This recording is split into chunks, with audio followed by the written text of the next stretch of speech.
देश का पहला पब्लिक ट्रांसपोर्ट रोपवे वाराणसी में बनने जा रहा है। जल्द ही ये महत्वाकांक्षी योजना धरातल पर उतरने वाली। इसकी शुरुआत हालांकि हो चुकी है, डीपीआर भी आ चुका है। कैसे बनेगी रोपवे, कैसी होगी इसकी तस्वीर, देखिए वाराणसी से ये रिपोर्ट।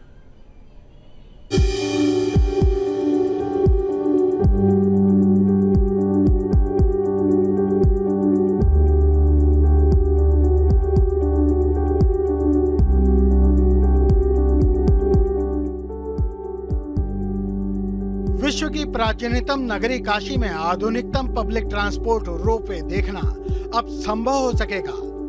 वाराणसी की सड़कों पर ट्रैफिक बढ़ा है तो क्या अब रोपवे के जरिए काशीवासी अपने गंतव्य तक जा सकेंगे। इसके लिए यूपी सरकार, NHLML और वाराणसी डेवलपमेंट अथॉरिटी के बीच रोपवे परियोजना के कार्यान्वयन, निर्माण, संचालन करने के लिए आपस में सहमति बन गई है।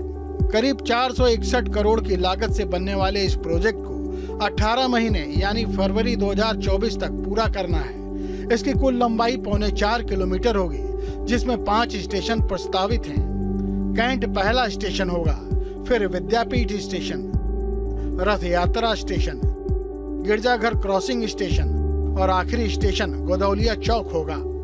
स्टेट गवर्नमेंट, VDA और national highway logistic management limited के बीच में एक MOU साइन हुआ और उन्होंने फिर एक इसका डिटेल फिजिबिलिटी प्लान बनाया। उसमें उन्होंने मुख्यतः 4 स्टेशन, कमर्शियल स्टेशन लिए, जिसमें गदौलिया हमारा, उसके पश्चात काशी विद्यापीठ, उसके बाद हमारा थियोसॉफिकल सोसाइटी, उसके पश्चात गिरजाघर में एक टर्निंग स्टेशन जो कमर्शियल स्टेशन नहीं होगा, और उसके बाद गदौलिया हमारा एक कमर्शियल स्टेशन का प्रस्तावित किया गया। इसके लिए जो DPR तैयार हुआ है उसके मुताबिक 10 सीटों वाली केबल कार चलाई जाएगी और शुरुआत में कुल 218 केबल कार रोपवे पर चलेंगी। 1 घंटे में 4500 लोग इस पर सफर कर सकेंगे और दिन भर में 72,000 से अधिक लोग बिना जाम के यात्रा कर पाएंगे। हम लोग का जैसे जनरली रोपवे सिस्टम पर्वतीय इलाके में मिलते हैं, तो ये हमारा जो मैदानी इलाका है उसके लिए एक ये पहला रोपवे सिस्टम होगा। और इसकी जो प्रारंभिक जो कैरिंग कैपेसिटी है शुरू में वो करीब 4500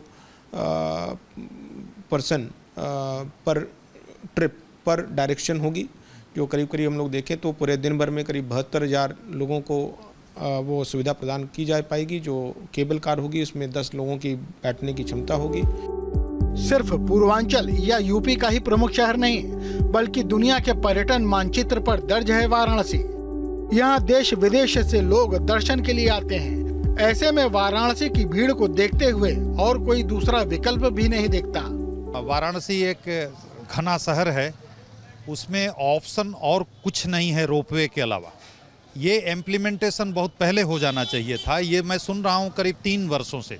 कई बार DPR तैयार हो रहा है, ये हो रहा है, वो हो रहा है, सर्वे भी हो गया। अब ये इम्प्लीमेंटेशन का समय है। जितना जल्दी हो जाए शायद बनारस का कायाकल्प हो जाए। वाराणसी की बदलती तस्वीर से यहाँ के लोग बेहद खुश हैं और मानते हैं कि काशी में असंभव को भी संभव कर दिखा रहे हैं उनके सांसद नरेंद्र मोदी। देखिए, ये सब नरेंद्र भाई दामोदर दास मोदी जी के रिजीम में ही संभव है और निश्चित तौर पे जो भी सौगात वो दे रहे हैं हमें एक स्वप्न की तरह लगता है। हम लोग कल्पना करते थे कि कभी ये सब भी हो सकता है। तो बस सोचिए कि कैसा लगेगा आपको जब रेलवे स्टेशन से आप अपने परिवार के साथ केबल कार पर चढ़ेंगे और फिर गोदौलिया चौक पर उतरकर आसानी से कर सकेंगे बाबा विश्वनाथ धाम के दर्शन।